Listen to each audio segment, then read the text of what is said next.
Very good. Thank you. Okay.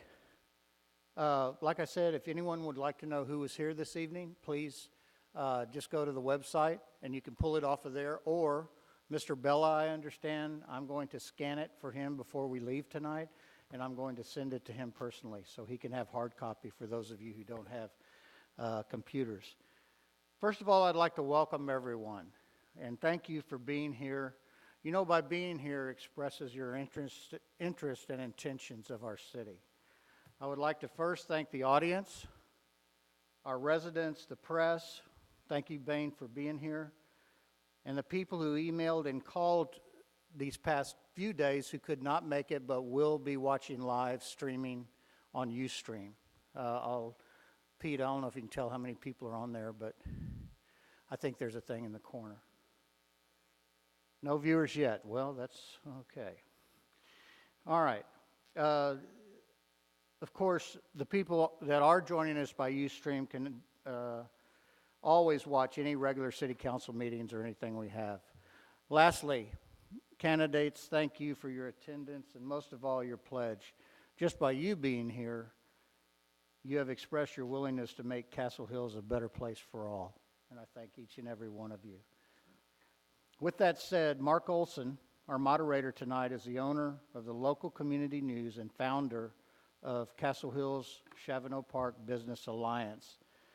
Ladies and gentlemen, will you please give our moderator, Mark Olson, and our candidates a warm welcome.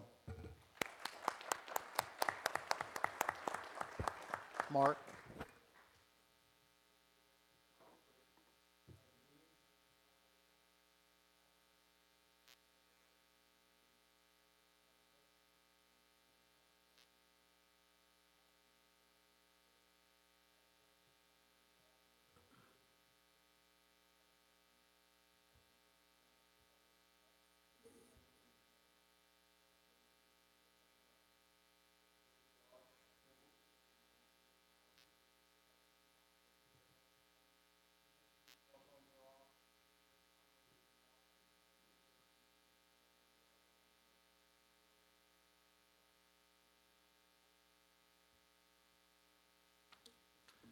And now, please allow me to explain the guidelines for the forum to the candidates.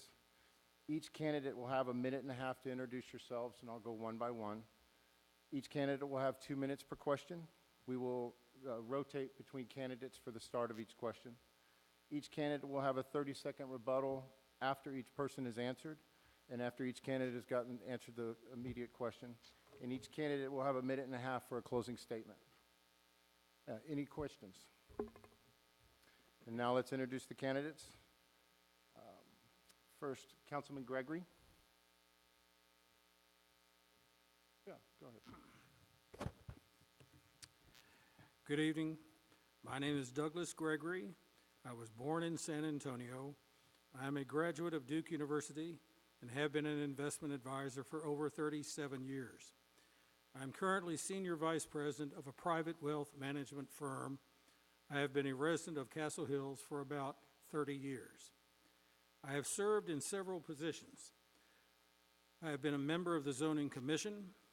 I am a 6-term City Council member. I have been Mayor Pro Tem. I've been a City Treasurer all the years I've been on council, except when my opponent was mayor. I was the Street and Drain Committee Chairman, 2006 through 2008. I am the Digital Sign Committee Chairman and the Drainage Committee Chairman, 2014 through 2016. Because of my initiatives and with the support of former City Manager Mike Shands and current City Manager Diane File, I have brought to several City Council proposals which will bring in at least $8 million into the city. At the same time, one major innovative initiative saved the city a liability of at least $20 million. This is what I do. This is what I am. Thank you. Ms. Margot Pena. Good evening. My name is Margot Pena.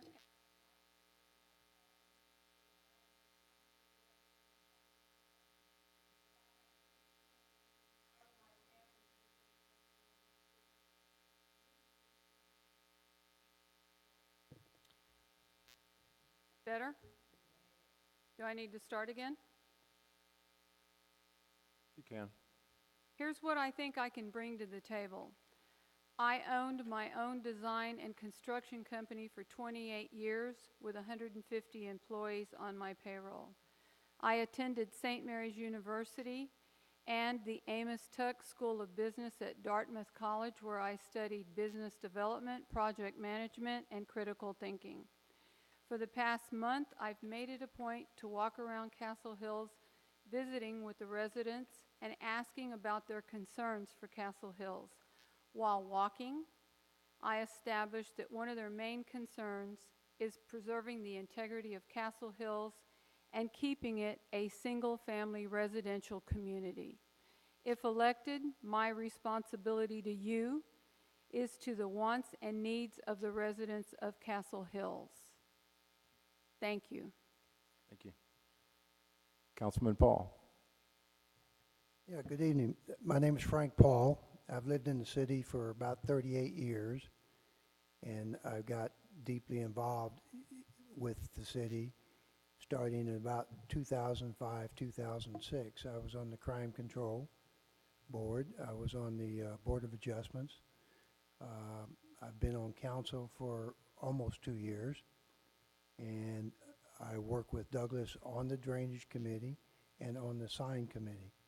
And I look forward to the next 2 years. As most of you probably know, I am unopposed, but for those who don't know me, I thought it'd be a good idea to answer questions if they come up. Thank you. Thank you.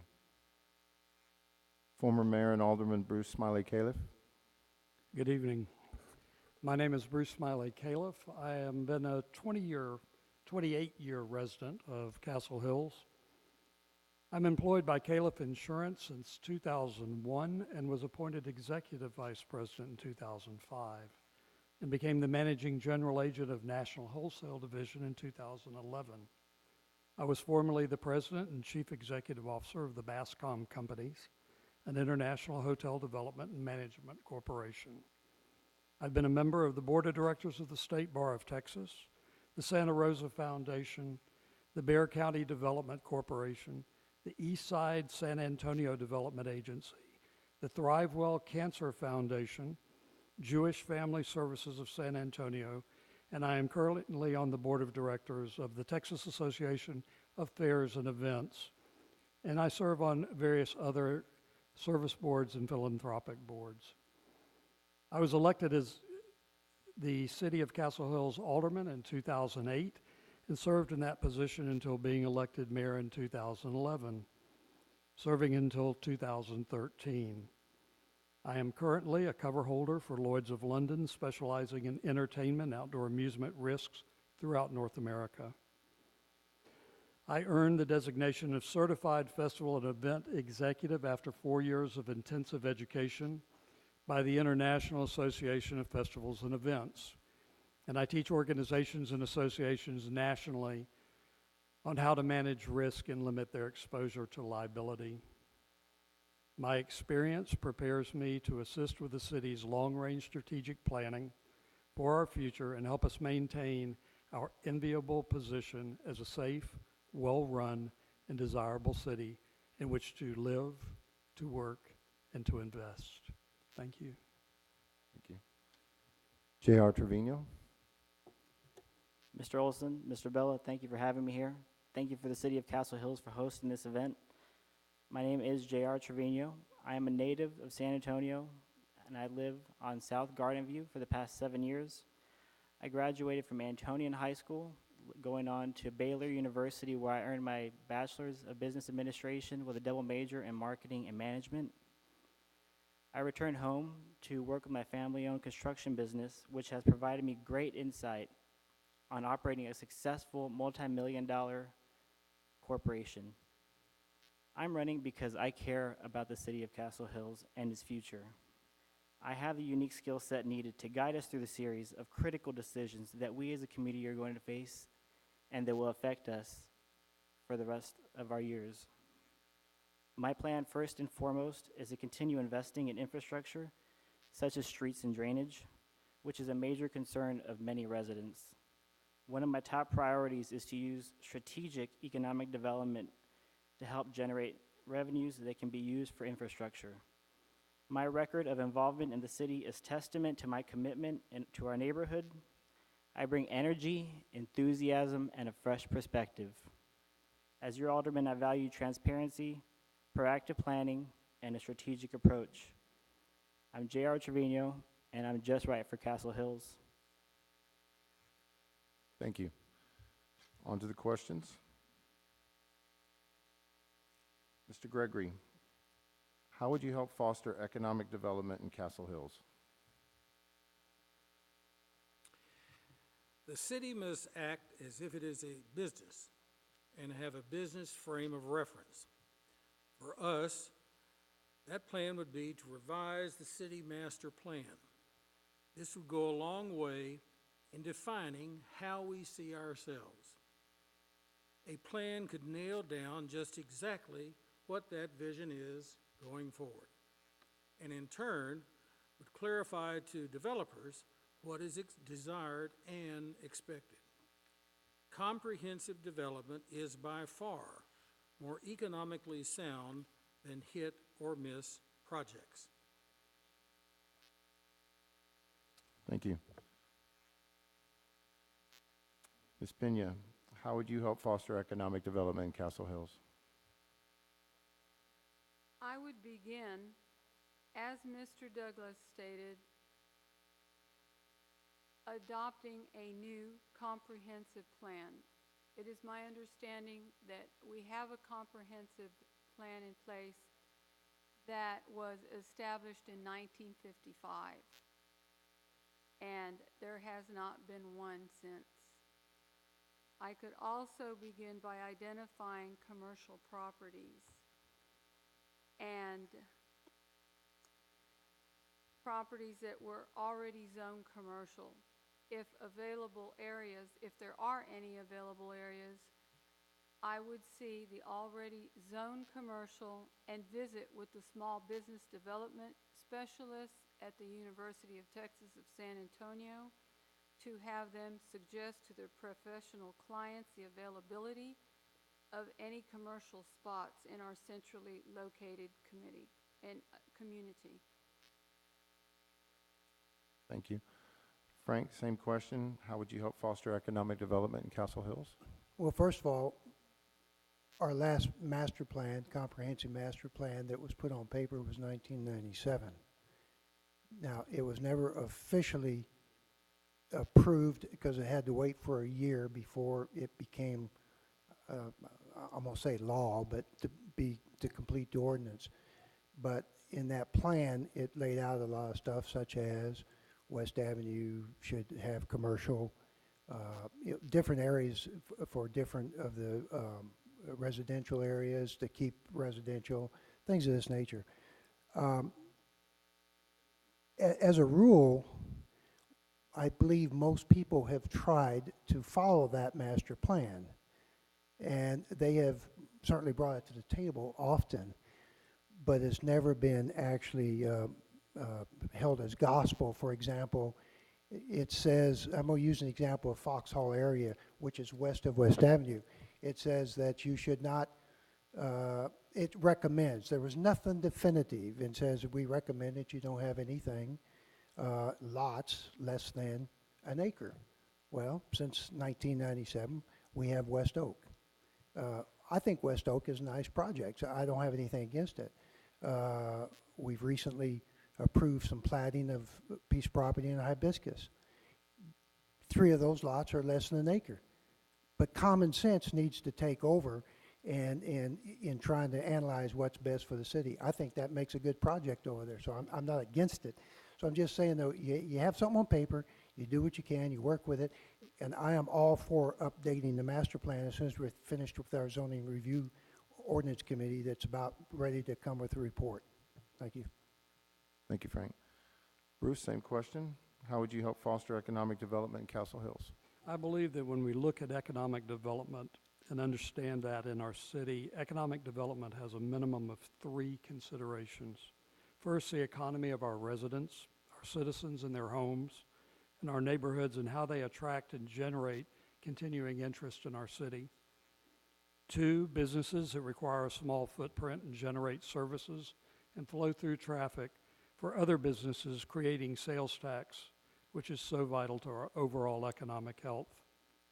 And 3, large tract uses and redevelopment areas, concentrated or mixed-use developments, which can be, if well planned, the lifeblood of our city's future economic vitality. I have found that one of the most effective ways to foster economic development in our city is to promote an atmosphere of inviting, open cooperation coupled with concise planning and consistent execution. That is why, for the sake of our community and our citizens, and quite frankly, for the sanity of our city staff and potential investors, I will advocate the engagement of a duly qualified company experienced in authoring professionally designed, vetted, and adopted master plans to strategically address the long-term goals and designs of our city and its economic probabilities. I would stress that they should remain committed to the tradition of our neighborhood concepts and urban transitions, while exploring with our residents the myriad of development and redevelopment opportunities that exist. A new master plan, coupled with municipal positive can-do attitude of warm and welcoming citizens and officials, will continue to attract new residences, enterprise, and keep our city on a reasonable, positive, and economic track. Thank you. JR, same question. How would you foster economic development in Castle Hills? In my research, and by research I mean exploring Castle Hills, it is quite apparent that we have an issue with commercial spaces being vacant. In my opinion, that is infrastructure that is already in place that we are not capitalizing on. And by not capitalizing on it, we're losing sales tax revenues that are detrimental to the street and drainage repairs. If we can work with business owners, property management companies to figure out how we can make Castle Hills a more attractive place to operate a business, to open a business, and better help our businesses operate, then we can inexplicably boost our sales tax revenues and help the city of Castle Hills with issues that we face. Thank you. Mr. Gregory, would you like to expand on your answer on the question? Okay. Ms. Pena? No. Frank? Bruce? No, thank you. And JR? Okay. Next question, Ms. Pena. What would you do to increase employee retention in the city government? Well, quite honestly, I don't believe that we have a current problem with retaining employees in Castle Hills. I think we have many long-time employees. I do believe that we should have a yearly performance evaluation done on all the employees, but from my experience, I haven't noticed any employees that leave ahead of time before that they reach their retirement age. Frank, same question. What would you do to increase employee retention in city government? I think the first thing you do with any company, and the reality is the city is an operation, it's a company to a certain degree, only a governmental company. You need to investigate your prospects, first of all, very thoroughly. And I believe the pace of the leader is the pace of the pack. So we have to go from top down. And so the reality is that we have to choose, we being the administration, not, the council has nothing to do with it, and work hard at making sure we get the best people available at the time. And a lot of that has to do with background checks. A lot of that has to do with, in depth of looking at them in their previous work histories. And I know a lot of companies don't even do that, unfortunately, and they have issues. And I'm kind of like Ms. Pena. I'm not sure whether or the nature of the question or why, but that's what I would say. If there is a problem, that's the way I would handle it. Thank you. Bruce, same question. I believe that employee retention is not necessarily always reflective of employee dissatisfaction. I think this varies in the goals and objectives of employees in different departments in our city. For instance, a police officer who is at an otherwise very happy and stable point in his career may eventually go to another jurisdiction where a specific specialty job or promotion is open that may not even exist in our city. Or a firefighter who has an opportunity to join a brigade much closer to his home or family. Or an assistant that may have the opportunity to become a chief. I believe, having said that, we always must be competitive with our compensation and benefits, especially focused on the first 5 years of employment, the traditionally critical years of employee retention in a small city, combined with special emphasis on retirement benefits for our long-term employees. Being a small city that competes with other small cities in our area is unlike competing with a comparable size company. We must be competitive with other small cities and must be careful not to just be the training entry grounds or losing them by wasting substantial training dollars involved in developing our new employees. We must always be attentive to the cutting-edge competition, competitive edge of municipal compensation standards that surround us. Equally as important, we must maintain an atmosphere of cooperative and collaborative communication with our employees, being positive and supporting while not being overcritical of outside of structured organizational lines. Critical assessments and comments should remain within the confines of our areas of authority, offering guidance but not interference. When discussing long-term goals, the balance between economic decisions and departmental longevity in budget discussions must be discussed with intellectual honesty to avoid employee panic and job flight.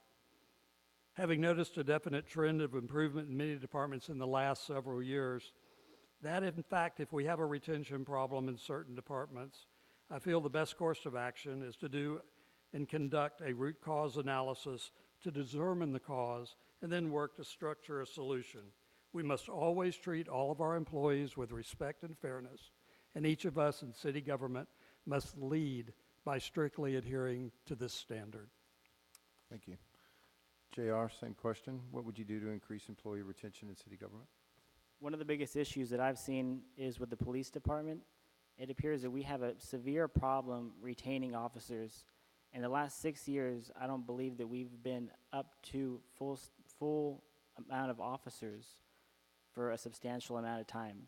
And in a small city like Castle Hills, that presents a big issue.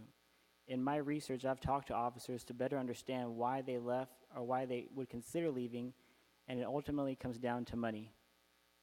We are incurring a substantial amount of expense training officers that come in as new recruits, and we are essentially serving as a training ground for departmental agencies across Texas, such as Border Patrol and DPS. I would like to see some of the money used in recruiting and training new officers returned back to the officers in the form of rewarding them for the years of service here, hopefully providing them with a little incentive to stick around a little longer, because an officer that has been around for multiple years can provide an inexplicably better service by knowing the community and realizing things that may be out of place or out of touch or just a little bit off. And that's something that you can't put a price on.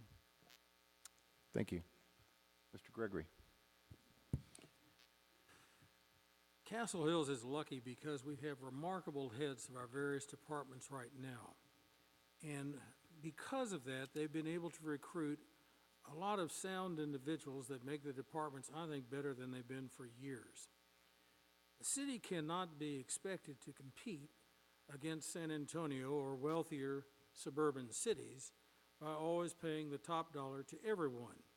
Younger employees want salaries and are not necessarily concerned with long-term benefits, while older employees' concerns are more with the long-term benefit. The city has and continues to strive to hit that delicate balance between these two decisions. Thank you. Ms. Pena, would you like to add a comment to the question? No. Frank? Yes, I guess I didn't elaborate enough. I'm getting a lot additional information that, I believe JR is right on, and I failed to mention that. In the past, I have noticed that the city has compared, in looking at officers' pay, they've compared it to other cities, like cities. Well, like JR mentioned, that's not our competition. Our competition is the DPS. Our competition is the Border Patrol. Our competition is San Antonio. So to the best of our ability, that's our competition that we need to look at. And yes, like was mentioned before, I'm very thankful for our leadership in the police department. Thank you. Thank you. Bruce? Nothing else, thank you. JR? Mr. Gregory? Is one thing I'd like for the city one of these days to look at. In order to give better long-term benefits to people who have stayed here a long time, maybe the city should look into giving a retiree an annuity. It would give a fixed cost to the city and would give a fixed benefit to the retiree. That might be something the city's got to go and investigate. Thank you.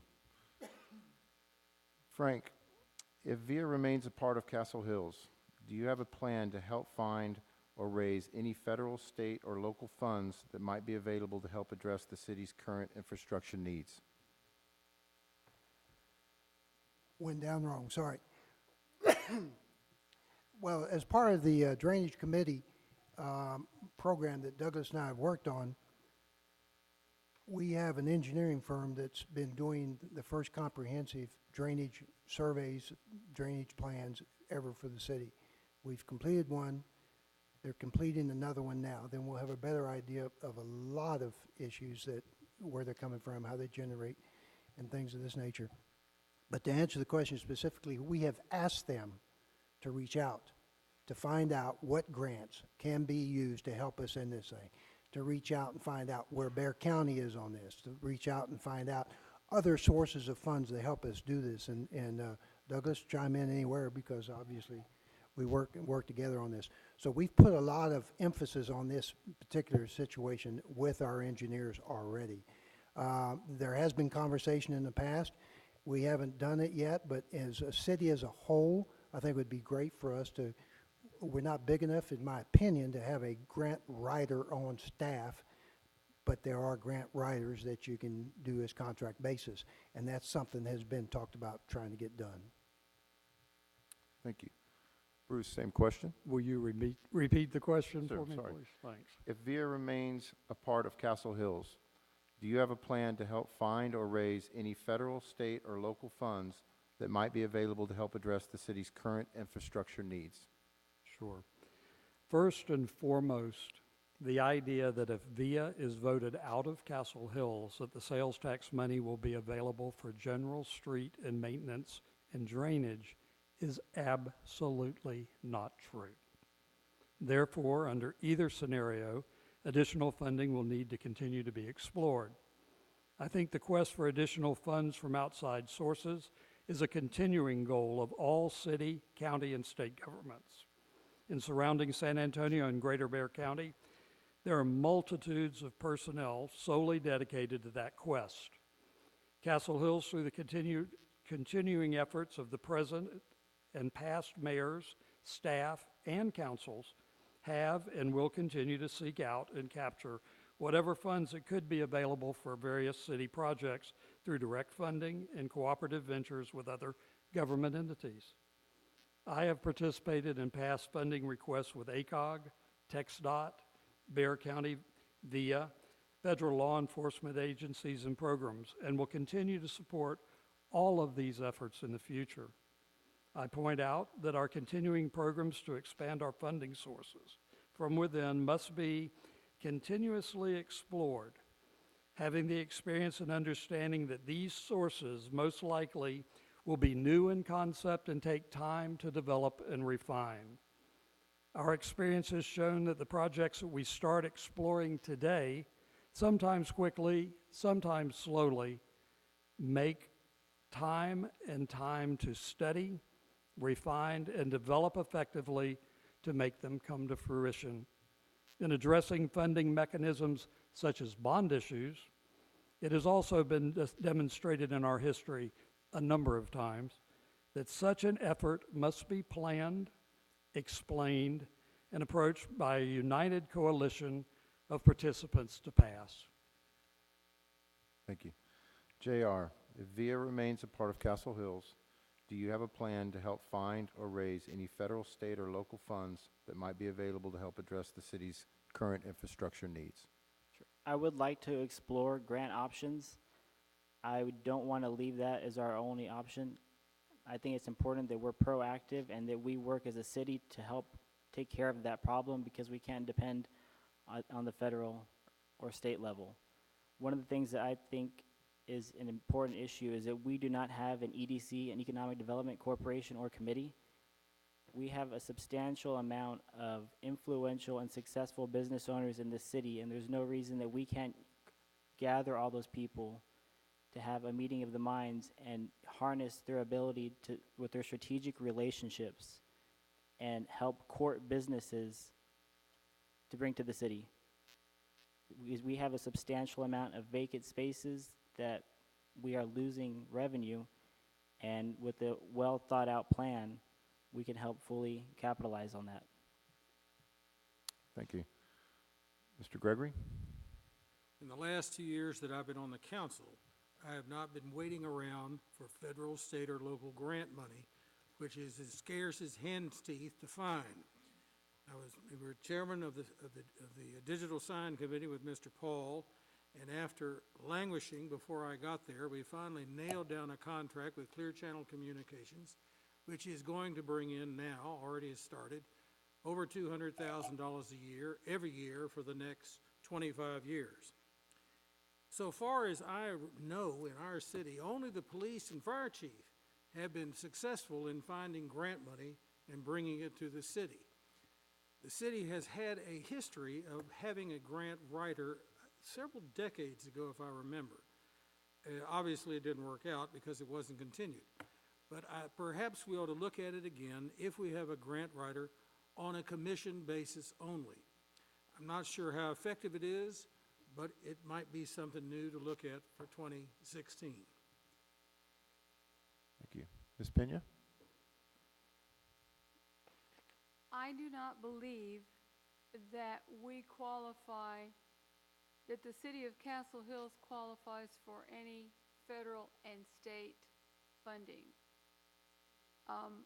I concur with everyone else that we should band together and seek grants and try to obtain money for infrastructure. But I know that the council has tried for years to look for money, and it has been unsuccessful in doing so. So I would work diligently with the council to try and find whatever dollars are available to assist us with our infrastructure. Thank you. Frank, would you like to expand on the question? Yeah, something I do want to mention. We had an alert citizen that about 3 weeks ago brought something to City Hall, and City Hall, Diane and her team jumped right on it. But it's also a combination of us dealing with Crier's office and dealing with going to San Antonio and saying, look guys, before we spend a lot of money in our city, you need to fix and help us fix the water problem that we're coming into our city from the West Avenue, Lock Hill, Selma, Carrollwood area, and things of that nature. And so right now that is going on also because they are trying to put together a bond program, and Mr. Crier's office understands this, and they want to see what they can do to help us in those areas. So we got to fix that issue first, or we're going to be spending a lot of money over here, and if we haven't fixed the problem of the water coming to us, we're still going to have problems. So that's an ongoing thing right now. And the citizen alerted us to some more potential development on West Avenue, Lock Hill, Selma, and the city attacked that very vigorously. The citizen did. Diane, the mayor, all got involved in this. Sorry, I'm done. Thank you. Bruce? JR? Mr. Gregory?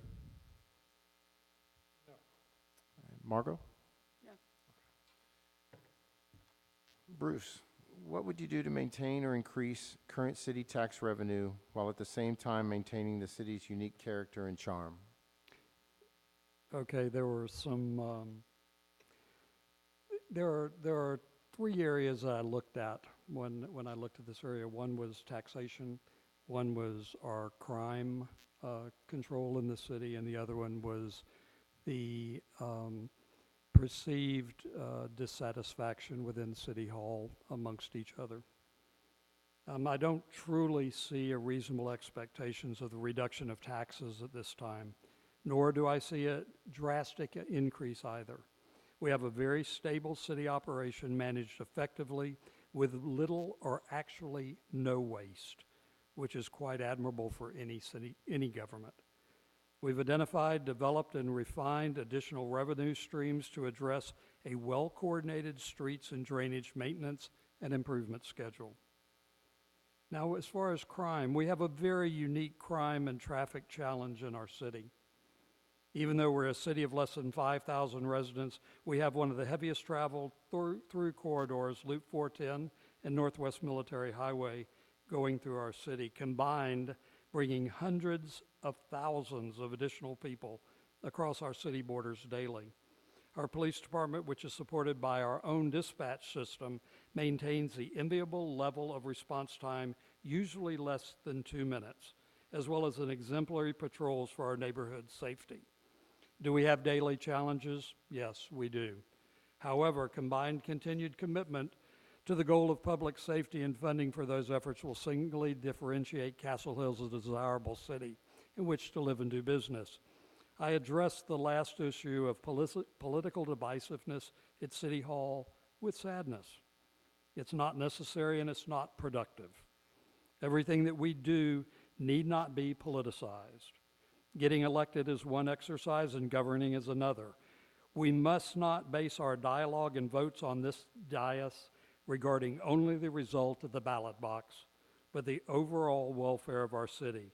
The council has operated in the past without the rancor, and it can operate that way again. I pledge to the citizens of Castle Hills this evening and to my colleagues on the council that if elected, even though we will not always agree on every issue, I will conduct myself with optimism and have mutual respect for my colleagues and every citizen in our city and communicate that image and conduct while representing our city to others. Thank you. JR, what would you do to maintain or increase current city tax revenue while at the same time maintaining the city's unique character and charm? I'll go back to it again. The biggest thing is working on a strategic economic development plan. I don't want to grow the city into a commercial area, but I feel that we are losing substantial amount of sales tax revenue by not having fully occupied buildings. With the increase in sales tax revenue, I would like to use that to make sure that we can maintain the same amount of charm in that we have the best police department around, we have better streets and better drainage that aren't posing an issue to residents, and consequently lowering the value of our homes if our homes are flooding. It's important that we keep Castle Hills the way that it is because that's what brings people to Castle Hills. Thank you. Mr. Gregory? When looking at our budget and its $6.7 million, I'm pleased to see one item of the STEP program. This is a program I introduced with the former chief to the city council for their consideration. They passed it, and it's brought in over $1 million over the time since it started. New monies that will come into the city from the digital signs and other programs should be directed almost in total, at least 80%, toward infrastructure repair. It is critical to have infrastructure repair. In drainage, for example, we had a heavy flood a few years back, and I don't want to sit on this council as a toddler is swept away because our drainage is so bad. In our streets are already in a $1 million a year program of repair.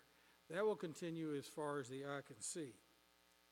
One other place we might resurrect something to do is the dispatch in the police department. For years, we dispatched out for other cities at a cost. Currently, we don't do that. We have a state-of-the-art dispatch department, and I think that should be reconsidered again. Third, if we ever have a property tax rate increase, anything above what is legally prescribed you can have must be set out for a popular vote of all the people within the city.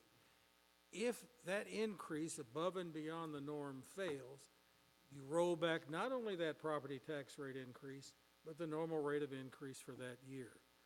Those are the areas we are looking at and do look at. These are the programs we have to do. And also finally remembering that of a $6.7 million budget, only approximately $2.9 million comes from ad valorem tax. A lot others come from countless numbers of fees and programs. Thank you. Ms. Pena. My opinion would be to once again have an updated comprehensive master plan. We all know that eventually we're going to be faced with a sale of 22 acres from Castle Hills Baptist Church. My personal suggestion would be for perhaps rezoning the area that fronts Northwest Military Highway as commercial and having a planned unit development with upscale houses behind that area, which would mean more taxes. And this planned unit development would be without gates, but to include amenities. There's a lot of possibilities. We're so blessed to be centrally located, and we should have several options proposed to us by developers. We should be able to pick and choose, and by we, I don't mean city council, I mean the residents of Castle Hills. Thank you. And Frank, what would you do to maintain or increase city or current city tax revenue while at the same time maintaining the city's unique character and charm? Well, I'm one of the two up here, I guess, that has a record and on council on recent development. And I have voted for two of the projects that failed, and I voted against two of the projects which didn't go forward, which is a good thing in my opinion. Now, I'm not going to go into details. If anybody wants to ask me why I did this or that, I'm going to stay afterwards, and please, I'll be glad to answer the best I can. And keep in mind, all we're doing is up here trying to use common sense when we get these decision processes in front of us, and we'll do the best we can. I believe that we need to have development, and I believe we need to have smart development, and I believe we need to take the neighborhoods into account. I agree with Ms. Pena that I think that the commercial, we already got commercial on Northwest Military, and we can have, we're not going to have a choice except when it comes to us. People bring projects to the city. They go through zoning. Zoning says yes or no, then they come to us. Then we have a choice. We don't go out in the street and say, hey guys, stop a minute, we want you to come over here and build over here. Now, as Mr. Smiley said, there are some people in some ways that you can bring, you know, ideas into the city with people that have money, and I think that's a good idea, and that's always on the table. We have a serious problem. Our problem is we have water problems, yes, over in Foxhall, but we got some serious water problems over on Prinz and Sunflower and Dogwood and all these streets over there too. I mean, our first project that we came back with a survey, it was about, what, Douglas, $7.5 to $8 million for fixing these two phases in that area by itself.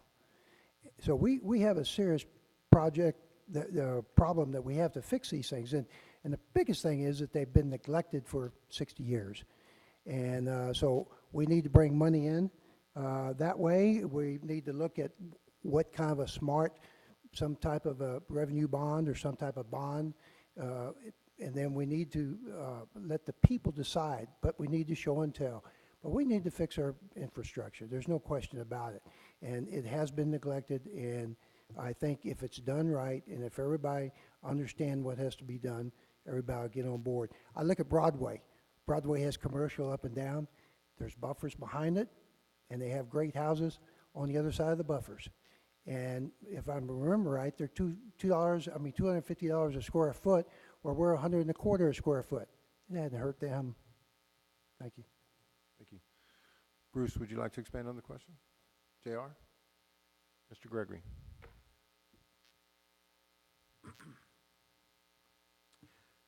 Bonds for the city. We've had 2 bond elections in the city. One in 2009 during the Great Recession, in which we listed every single street and every place needed to have a drainage problem addressed. It lost 52 to 48%. We had another bond in 2013 that was absolutely one of the worst things I have ever seen, and it lost by 81.5%. My opponent was mayor during that time. What that has done, it has really poisoned the well in the minds of many people in this city as to having any bonds. This would be one of the greatest times in the world to have bonds, but rates are at historic lows. You couldn't get a person right now to vote for a bond if you gave them a $20 gold piece. And I think we've got to work on changing that perspective, and that's what I've been trying to do in the last 2 years that I've been on this council. Thank you. Ms. Pena? Okay. Frank? JR, what do you see as the priorities for growth in the city? We have a lot of priorities for growth. I keep on going back to the unutilized business spaces. There is a lot of that is hurting us, and we aren't capitalizing on it. It's also important that with our growth, we make sure that we don't outgrow ourselves and we don't experience growing pains, because any kind of growing pain will come back and give all the residents in the city, problems, headaches, and that's the last thing that we want to do. We need to be strategic in our approaches so that we can move forward and make decisions that are smart and for the future, and not have to worry about them years down the road when they become a bigger issue and end up costing us more money and more problems. Mr. Gregory? I hate to beat a dead horse, but the first priority of growth is to get a comprehensive master plan again. That's absolutely essential for anybody who wants to come in and grow this city at all. We are doing a good job right now in updating the codes to bring them into the 21st century so that they're more friendly both to the residents and to a developer. We have got to keep the residential climate of the city, of the neighborhoods. That's why a lot of people come here to build. That's why a lot of people come here to buy and expand their houses that they have. The last thing is something I've always thought we should do, but I think it's the nature of city government you're never able to do. We should have a 10 or 20-year plan for infrastructure growth in the city. Unfortunately, city councils are made up of people who come and go, and you can never get one council to agree what the previous council has done. This is something that's sort of obvious for any business, to have a business plan longer than the next election. But I guess it's something you can strive for, and if you can incorporate that to some degree into a master plan, that might force a council to come around. Thank you. Ms. Pena, what do you see as the priorities for growth in the city? Well, first of all, we're a landlocked city. So my vision is more residential development, upscale residential development. While walking the city, one of the main concerns is preserving the integrity of Castle Hills and keeping it a single-family residential community. If elected, my responsibilities to you is to the wants and the needs of the residents of Castle Hills. And I haven't spoke to anybody yet that says they want more retail, more businesses, which brings more traffic. I realize that we need more tax revenues, but I believe that by developing some of the land that we have for upscale housing would be the answer and would keep everybody happy. Nobody wants more traffic. Everyone wants to preserve the beauty and the charm of Castle Hills. And Frank, what do you see as the priorities for growth in the city?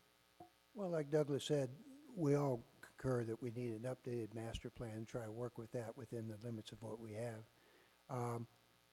Taxes are important. We need revenue to fix the different, that we've talked about, the infrastructures. It's going to be a lot of money. If you have, it's kind of like somebody told me, if you have a happy wife, you have a happy life. Well, if we have a well-run city that has infrastructures, repairs and fixed and everything, I think we'll have a nice city.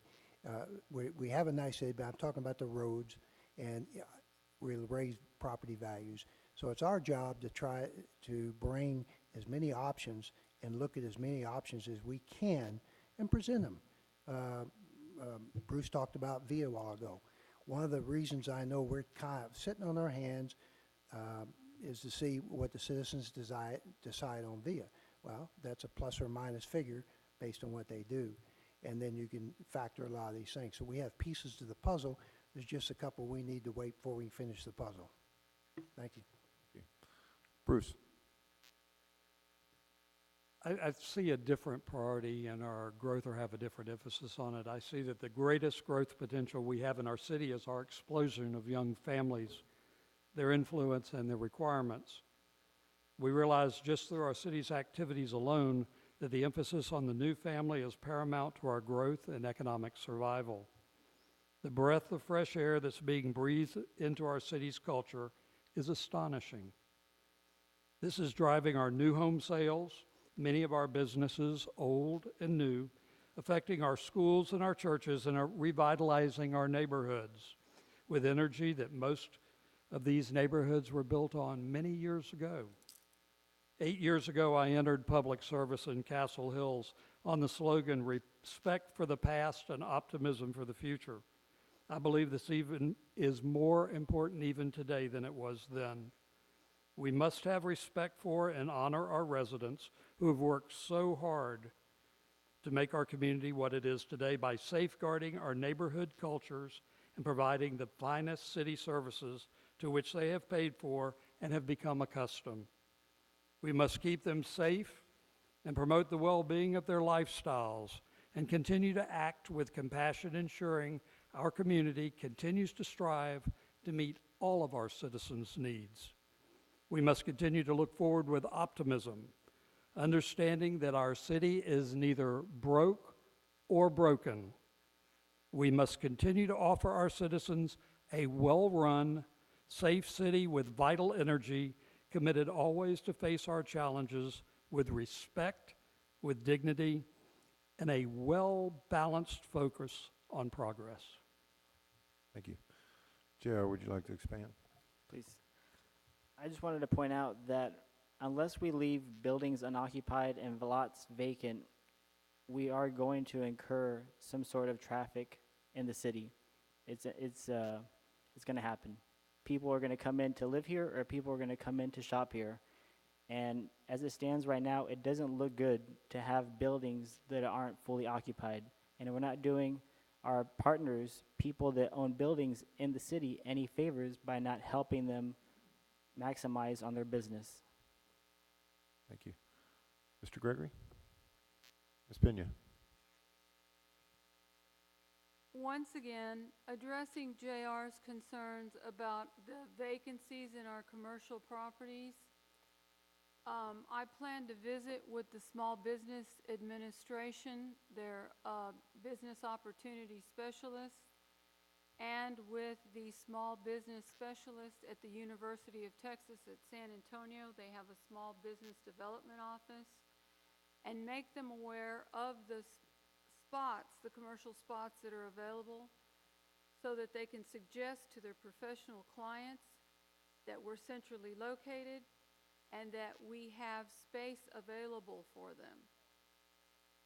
I think that that would be a great avenue for us to be able to attract new businesses. Thank you. Frank? Yeah, just one more thing. I sing the praises often, but our police department is respected around this city greatly. And that in itself gives citizens, gives people outside the city confidence in coming to our city. So how we treat them in our city, you know, that's important. I think that Douglas mentioned a while ago about our board, our dispatch board. I know for a fact that our chief has reached out and continues to reach out to try to sell space, if you will, or time to other cities for this dispatch system. So everybody's trying to push all the buttons where they can. And I think that's a good thing. And somebody mentioned a while ago that we only have certain many officers and we're not that big a city, but we have 410. And 410 takes an awful lot of time and a lot of effort for our police department. And so I guess I don't need to expand on anything else I said earlier because it'd be redundant at this point. Thank you. Thank you. Bruce?